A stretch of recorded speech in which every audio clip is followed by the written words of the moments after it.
There's just a perception that you have of Korea before you get here that sort of changes when you get here. Punani, purchasing, buying, the bunny. I'm just gonna say something different.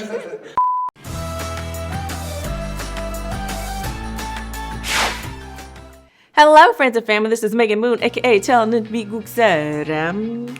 And I asked you guys on Instagram what talking videos you wanted me to have, and everybody's like, we want more crazy mom-in-law stories, relationship stuff, cheating stories, cheating in Korea. Seems like you guys are really into hearing about people's drama. I'm not judging because I am too, as long as it's not my own. Seems like most people ask me to talk about cheating in Korea and why there's so much cheating in Korea, so everyone grab your drink and let's get into why it seems like there's so much cheating in Korea, especially after adultery was decriminalized in 2015.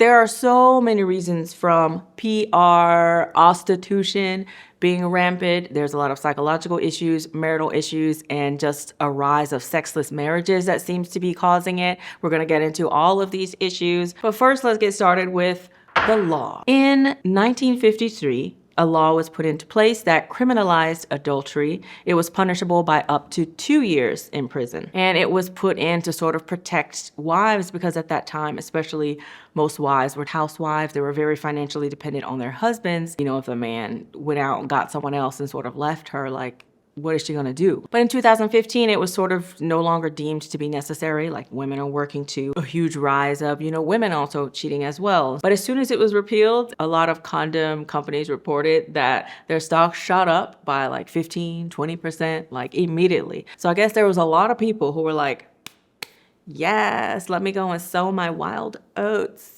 waiting for that law to be repealed. So I wondered, exactly how much cheating there is here. So I looked up the statistics. Now, obviously, statistics can never be 100% accurate, but they do give us a rough idea compared to other countries, etc. Need my notebook. So in Korea, it's been reported that about 53.7% of men over the age of 50 have slept with someone else other than their spouse, whereas only 9.6% of women have. I honestly think that number is a bit higher. I think especially amongst the older generation, women are supposed to be very demure, very mindful, very modest. So I think they probably underreported a lot, because recently another sort of survey came out and it was reported that about 40% of women have stepped out and cheated on their partners. It was reported about 62% of men have also cheated on their partners.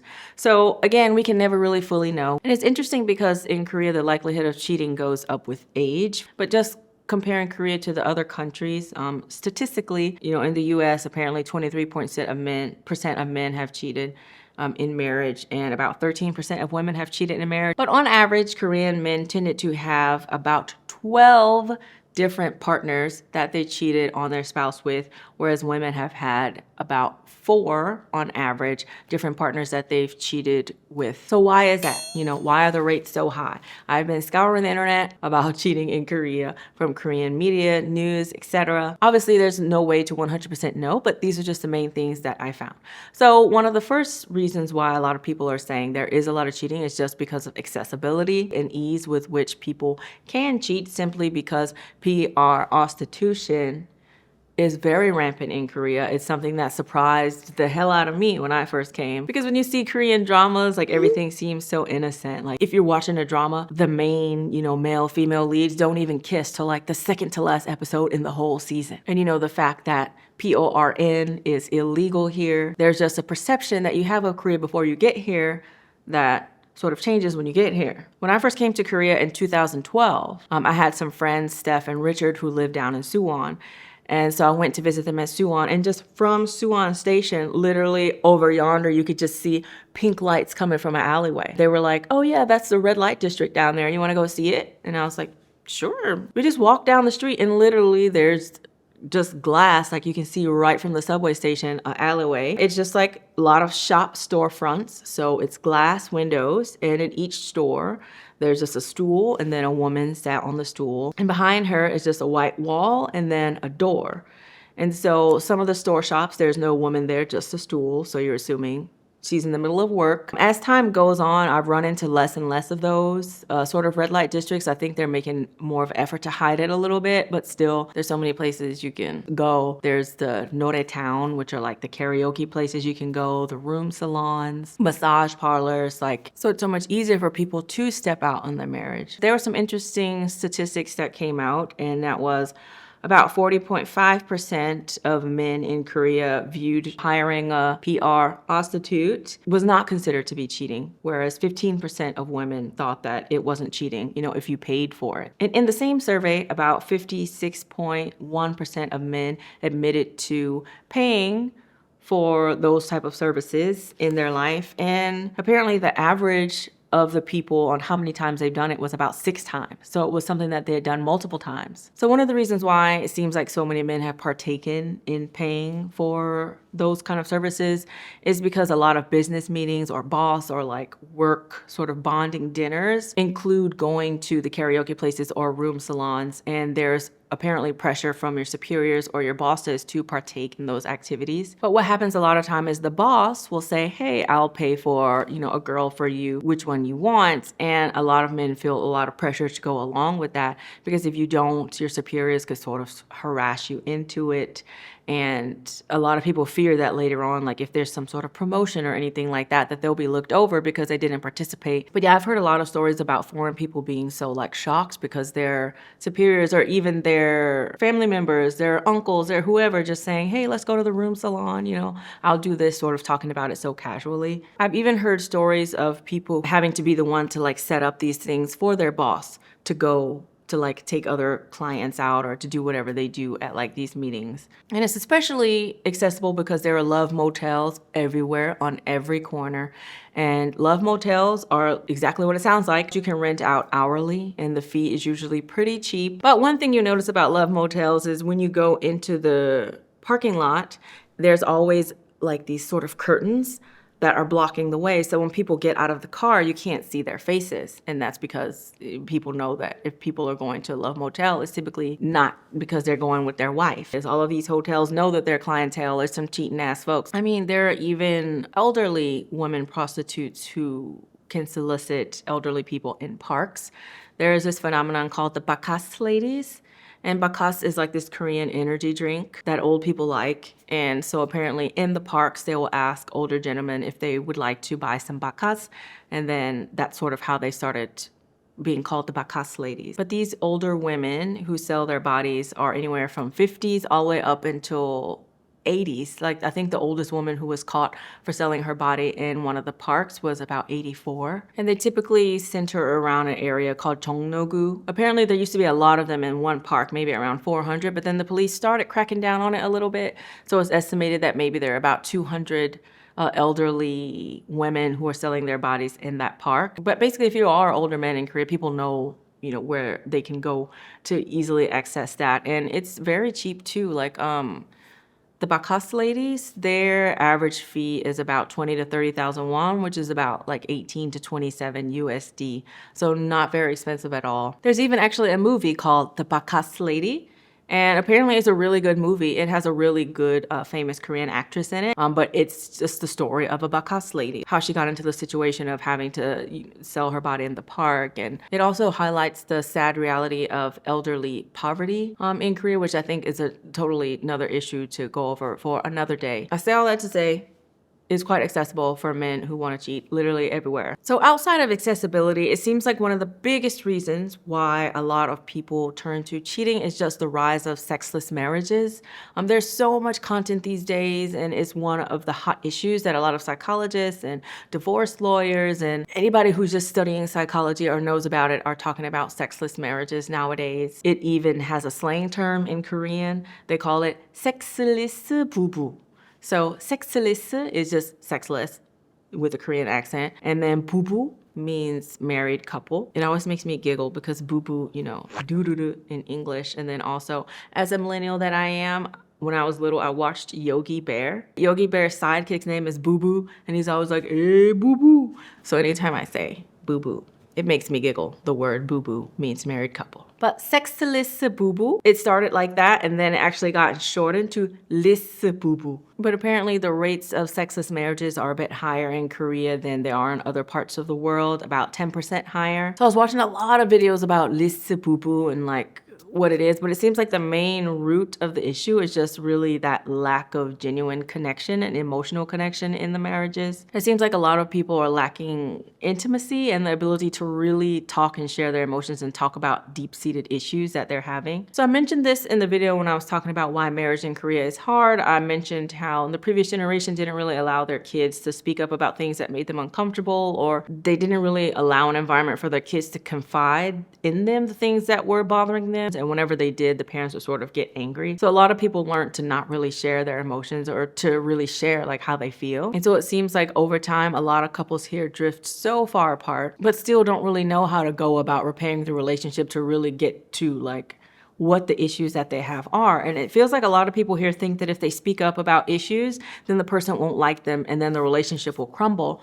But I think they don't really realize that not talking about issues is what makes the relationship crumble. Like relationships fail because you're just sort of ignoring and sweeping all the issues under the rug instead of addressing and taking care of them. Just in general, overall, it doesn't seem like people really speak positively about marriage. People sort of have this attitude, well, there it is, you're married, you don't have a good relationship, it's normal. It seems like people just expect for marriages to not have good relationships, and people don't seem to have like those role models of couples that they aspire to be like, who have good communication, who respect and understand one another, etc. That's one reason why some people in the younger generation are not really excited about marriage and not really wanting to do it. And I think because of the example from the previous generation, a lot of people don't even know that you can really put in that effort and work on a marriage and repair the relationship to sort of keep it alive. And it's so sad because a lot of people don't want to get divorced because of the stigma of divorce, although that's gone away and the divorce rates are skyrocketing. But there are more people who are learning about couples therapy and who are opting to do that to repair their relationship and get back on the same page. But it seems like a lot of people just think, well, this is life. This is how we live. I can't get a divorce, so what am I going to do? Find someone outside of this relationship that makes me feel happy. But there are some specific things I think that happen in Korean society that don't help couples to actually connect in the way that they need to. And I think the first one is just working hours. Like if you are working all day every day and you don't have time to sit down and connect. You know, so many people are just so tired, like after 12 hours of working, when the weekend comes, they just kind of want to being physically intimate with your partner is like the last thing on your mind. So a lot of people only really get to spend time together on the weekend. So there's a word for that in Korea. It's called 주말 부부. Just means, 주말 means weekend, 부부, you know, means married couple. So weekend couple. They only see each other on weekends. So a lot of wives feel emotionally neglected from their husbands. So sometimes they could seek some sort of emotional support or connection outside of their relationship. So one of the biggest reasons that I've been hearing about these days as to why marriages eventually go down that road of becoming sexless is just because the qualities that people are looking for to get married in the first place don't allow for the deepening of the relationship. They tend to be very superficial. There's words that people say nowadays, like specs, they call it, as opposed to the quality of the relationship. Like, are they healed? How do they handle conflict? People tend to focus more on the superficial things here and how the person looks on paper when they get married. And apparently that's also fueled by the parents. In Korea, you have to have your parents' permission to get married. And a lot of the older generation born right after the Korean War is very gung-ho that everybody needs to be a doctor or a lawyer or some sort of professional, a judge, something like that. But I've heard of so many cases of a woman has a man that she really likes, feels connected to, maybe they have a good quality relationship, but the specifications don't match up to what her parents want. Instead of having this kind of person, I just want to be able to say that my husband is a dentist, or the parents just want to be able to say my son-in-law, my daughter-in-law is a lawyer, is a whatever. It seems like people who marry for those sort of superficial reasons tend to not really end up being happy at all. And so those relationships tend to lead to the most cheating. And just skipping out of married people, talking about people who are unmarried, just like boyfriend and girlfriend status, one reason that I heard why there could be a lot of cheating is because a lot of people feel pressure to be in relationships in Korea. Not so much anymore. I feel like that part of it is changing a little bit. But A lot of people just don't want to be alone. In a lot of restaurants, if you go to in Korea, you can't just go as one person.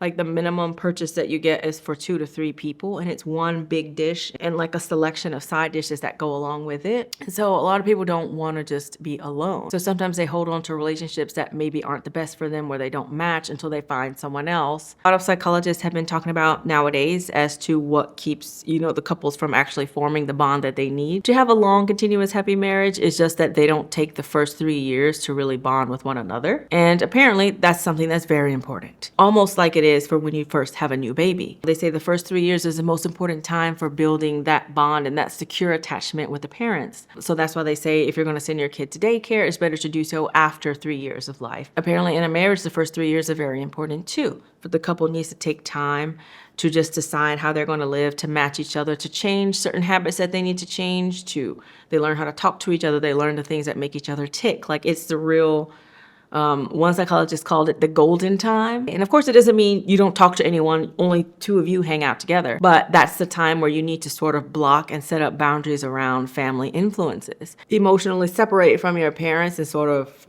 get onto your partner. So you guys have a nice base foundation of marriage. You understand one another. You've created your own family environment. And then you start allowing the influences from outside. But apparently, in Korea after marriage, especially because mom-in-laws tend to be very enmeshed with their children, is they don't tend to allow that couple to have that time to be by themselves.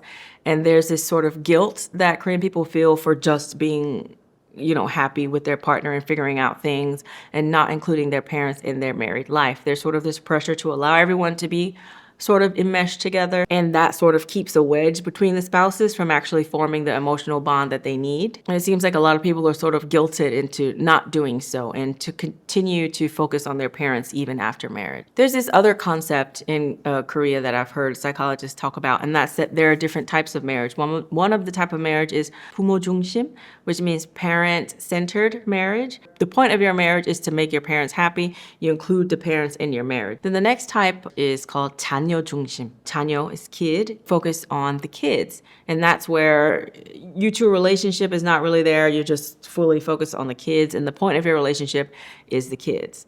Now that one's not as bad as the parent-centered one, but still your relationship and being on good terms in your relationship has to come before your identity as parents in order to be healthy, because then you can actually take better care of the children that way. Obviously, for the first 3 years of a child's life, it can't be helped. So you kind of have to be more child-centered in the first 3 years, but then after that, you have to kind of learn how to get back into being your married couple self. So a lot of people, the sole reason why they are married is just the kids. So everything is just poured into, all the resources are poured onto the kids. And that sounds great in theory, but kids tend to feel very smothered, and it really hinders them from being able to grow up and live their own lives. And they sort of start to feel responsible for the parents' happiness because the parents' happiness depends on the kids. In those type of marriages, there's no sort of excitement between the couples. There's no real emotional connection, excitement. And so it's so much easier to step out in a case like that. When your marriage is just down to only roles and duty, okay, I'm a mom, I'm a wife, I do X, Y, and Z, and that's it. It's very easy to be swept up if you meet someone else. There was a really interesting video that I watched on Chishik Inside. It's like one of my favorite Korean YouTube channels, where lots of psychologists and lawyers and or professionals in whatever their fields are come on to have discussions about stuff. But recently, in one of the discussions that they had, one of my favorite psychologists, he mentioned the fact that a lot of Korean marriages just tend to lack passion or feeling or anything because they're just based on the roles and the duty. So when you don't really have any excitement or passion or a good sex life in your marriage, and then you meet someone who sort of makes you feel excited, it's really hard to turn that away. You're in the thrill of meeting someone you're attracted to. You get a big rush of dopamine to your brain. It makes you feel alive, When you think about it in general, so many people just work so hard and they have to fulfill all of these societal expectations. A lot of people don't really have any joy or happiness in their life. A lot of people are depressed. So you meet someone who gives you a rush of dopamine. You feel like the new love feeling. It increases your confidence. So a lot more people have a hard time not acting on those impulses. And that's also one of the other reasons why after 50, the rates of cheating increase so much. Because in Korea, a lot of people conform to societal norms. They've lived their whole life just doing what their parents want for them. They studied what their parents wanted them to study in school. They got the job their parents wanted them to study in school. They married the person their parents wanted them to marry. They sort of start feeling like, well, what decisions have I made for myself?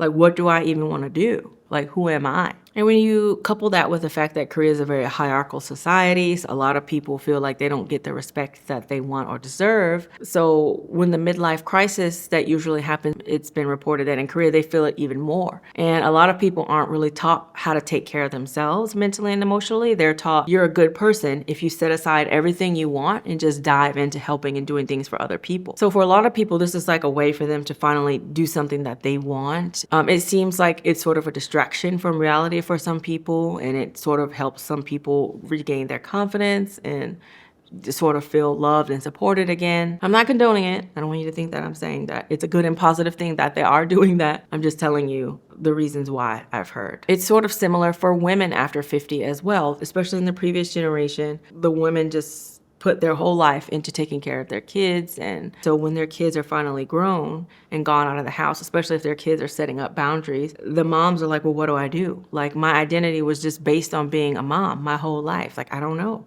I got to refine my hobbies and stuff like that. That's why in Korea, a lot of older people tend to get depressed because they don't know how to find themselves again. But it does seem like nowadays people are more open to getting therapy. So I hear a lot more stories of couples finally going to couples therapy and then figuring out how to live with each other again. So hopefully the numbers will continue to increase. I think this current generation of people are a lot more open to getting therapy and stuff like that, and getting information and resources on how to have and sort of deepen their relationships and overcoming any trauma that they have. So I think this generation will be better, and then the next generation will be even better. And I think everything will just continue to get better.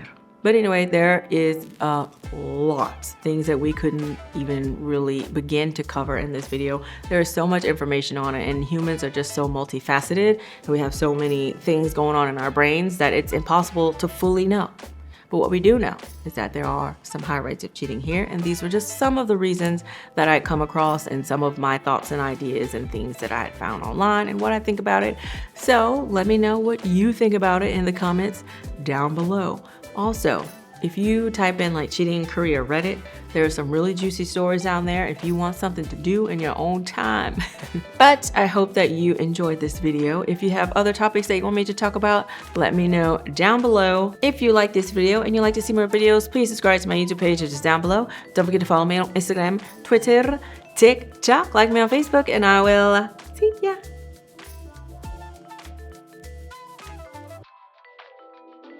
Yeah.